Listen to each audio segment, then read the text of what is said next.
Welcome to my 30th video. Not much to report on the relocation front. Things are progressing relatively smoothly so far. I'm hoping that in about 5 weeks I'll be able to use the Pacific Ocean as my background. I went to Silverwood Theme Park yesterday.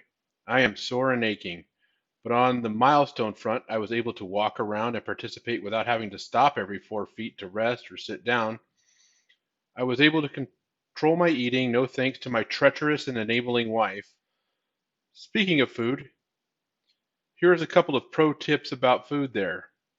They sell an all you can eat all day pass to the barbecue place there for 25 bucks. I did not opt for this option as I did not see it until I was leaving.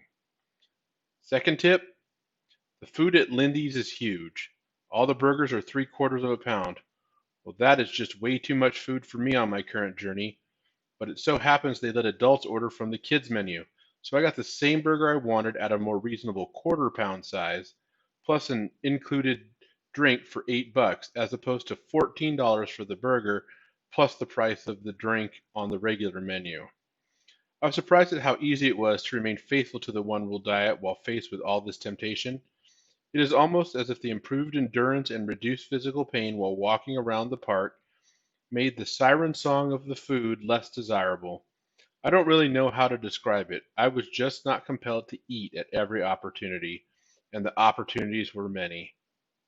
It was as if my mind wanted to indulge, but my body was rejecting those thoughts. I didn't feel even close to hungry most of the time. When I did, it was about mealtime. The only explanation I have for this is that I was being granted spiritual strength to overcome my sin. First Corinthians 6:12 says, "All things are lawful for me, but not all things are helpful. All things are lawful for me, but I will not be enslaved by anything." My journey to this point has made that more and more true when it comes to food and the one rule diet.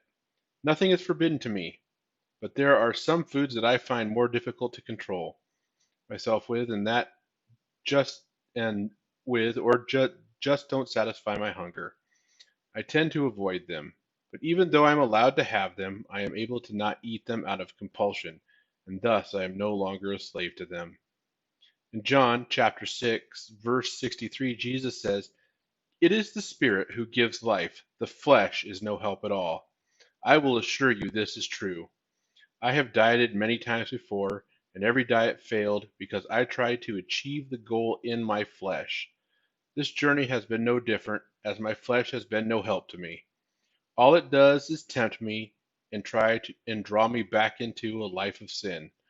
But this time I am finding success where I only found failure, because this time I am pursuing the Spirit and not the flesh.